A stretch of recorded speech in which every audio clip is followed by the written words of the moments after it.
श्री स्वामी समर्थ. तुम्हा सर्वांचं आपल्या चॅनलमध्ये मनापासून स्वागत आहे. मी भरपूर असे अनुभव तुमच्यासोबत शेअर करत असते आणि तुम्हाला त्या अनुभवांपासून खूप मोटिवेशन भेटतं. सगळ्यांची मला भरपूर कमेंट असतात की ताई, तुम्ही जे आहे ते अनुभव शेअर करत जा, आम्हाला तुमचे अनुभव भरपूर आवडतात.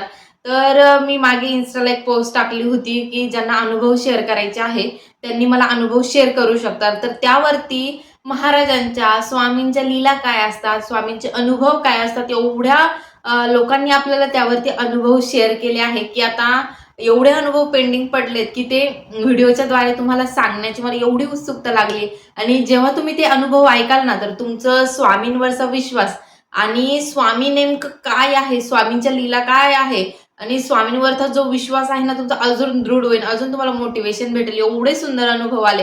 म्हणजे जेव्हा मी ते अनुभव ऐकले ना, तर मलाच एक आश्चर्य वाटलं, की महाराजांच्या लीला काय, अहो महाराज काय तुम्ही भक्ताची परीक्षा घेऊनही तुम्ही त्याला किती मदत करता, असे मी झाले होते. आणि आज मी असाच एक सुंदर एका ताईंचा अनुभव तुमच्यासोबत शेअर करणार आहे, की ताईंच्या बाळाला स्वामींनी कसं वाचवलं. मी भरपूर वेळेस माझा अनुभव तुम्हाला सांगते, की माझं बाळ डिलिव्हरीनंतर NICU मध्ये होतं. त्याला भरपूर प्रॉब्लेम आले आणि माझ्या रिलेटेडच मला तसा अनुभव भेटला. ॲक्चुअली तो अनुभव त्या ताईंचा माझ्यापेक्षाही डेंजर आहे. कारण की महाराजांनी मला असं वाटतं, की माझ्यापेक्षाही त्यांची खूप परीक्षा बघितली. तर ताईंचा अनुभव असा आहे आणि मेन म्हणजे ताईंनी नाव सांगायला नाही सांगितलेलं आहे. फक्त एवढं सांगू शकते, की त्या ताई पुण्याच्या आहे म्हणून. तर ताईंनी त्यांचा अनुभव शेअर केला आहे आणि जेव्हा त्या ताई अनुभव शेअर करत होत्या, तेव्हाही त्या खूप रडल्या. कारण की एक वेळ असते आपल्यावर, जी वाईट वेळ असते ती निघून जाते. पण त्याच्या ज्या आठवणी, ज्याच्या ज्या जखमा असतात त्या अर्ध्या रात्री सुद्धा डोळ्यात पाणी आणतात, एवढ्या त्या खोलवर गेलेल्या असतात. तर अनुभव असा आहे, की ताईंचं लग्न झालं आणि ताईंच्या लग्नानंतरच लगेच ताईंना प्रेग्नन्सी राहिली 1-2 महिन्यामध्ये. प्रेग्नन्सी राहिल्यानंतर त्यांना ते बाळ नको होतं. म्हणजे त्यांना असं वाटलं, की आमच्या दोघांचं जगणं अजून राहिलं आहे. आम्ही एकमेकांना व्यवस्थित ओळखत नाही, म्हणून त्यांनी ते बाळ तिथे मिस केलं. त्यांनी त्या बाळाला खाली करून टाकलं. तर गोळ्या वगैरे खाऊन. आणि त्यानंतर एक वेळ अशी आली, की त्यांना तेव्हा बाळ हवं होतं. हे अनुभव मी भरपूर वेळेस सांगितले आहे. असं भरपूर वेळेस झालंय. जेव्हा देव देतो तेव्हा आपल्याला नको असतं. पण मग महाराज पुढे खूप परीक्षा बघतात. तर त्यानंतर ताईंच्या लग्नाला 4 वर्ष उलटून गेली आणि ताई प्रेग्नन्सीची वाट बघत होत्या. त्यानंतर ताईंनी खूप सेवा केली आणि त्यामध्ये ताईंनी एक सेवा केली होती, जी की माझ्या प्रेग्नन्सीच्या वेळेला मी सुद्धा केली होती. आणि फक्त एवढं मला माहिती नव्हतं, की ती सेवा पोटावर हात ठेवून वगैरे करावं लागतं. मी फक्त ती सेवा केली होती. पाण्याचं म्हणजे आपण पाणी घेतो, पाण्यावर हात ठेवून वगैरे केली होती. तर त्यावेळी ताईंनी सिद्ध कुंजिका स्तोत्राची जी सेवा आहे ती केली होती आणि त्याचा ताईंना भरपूर रिझल्ट आला. ती सेवा कशी करायची हे तुम्हाला नेक्स्ट व्हिडिओमध्ये मी नक्कीच सांगेल. तर ताईंनी ती सेवा केली, गुरुचरित्र पारायण केलं, स्वामी चरित्र पारायण केलं, संतान गोपाल मंत्राचा जो अभिषेक आहे बालकृष्णावरती, तो ह्या सगळ्या सेवा ताईंनी केल्या.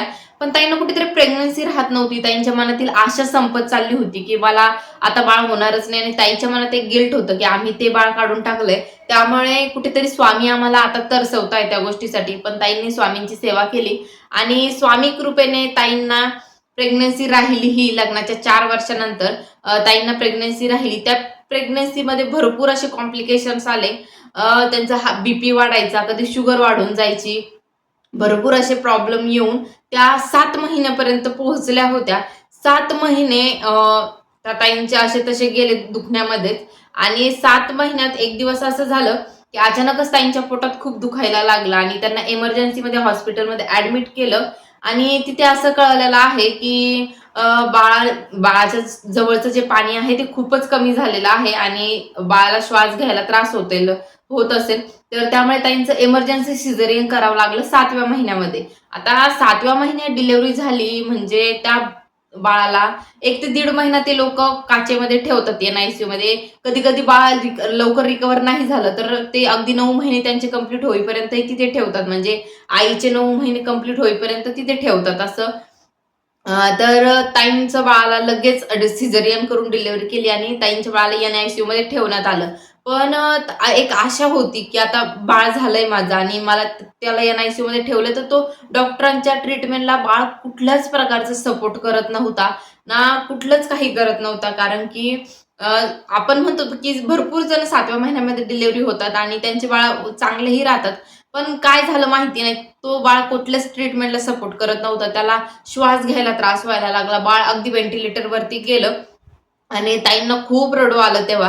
कारण की इकडे सीझर झालेलं आहे. तिकडे बाळाचं टेन्शन, बाळ रिस्पॉन्स करत नाहीये, काय होईल माहिती नाहीये. ताईंनी स्वामींना खूप मनापासून रडत-रडत एवढी प्रार्थना केली. ताईंच्या मिस्टरांनी केंद्रामध्ये फोन लावलेत आणि केंद्रामध्ये त्या बाळासाठी सेवा सुरू झाली.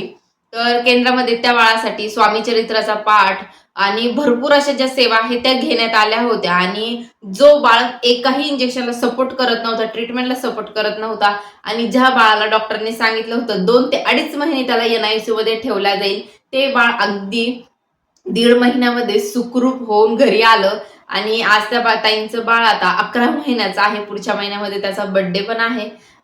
हे ऐकून खूप छान वाटलं आणि एक आई जी असते ती आपल्या स्वतःवरती कोणत्याही जखमा असो, काहीही त्रास असो हे सहन करू शकते. पण अगदी त्या इवलूशा जीवाला काही झालं ना, तर कुठलीच आई सहन करू शकत नाही. आज ताईंचं बाळ सुखरूप आहे. छान आहे, ताईजवळ आहे. स्वामी सेवा ताई आताही करत आहेत. ताईंचं म्हणणं आहे, की माझं बाळ फक्त आणि फक्त स्वामी सेवेने आणि स्वामींच्या कृपेने आज जिवंत आहे.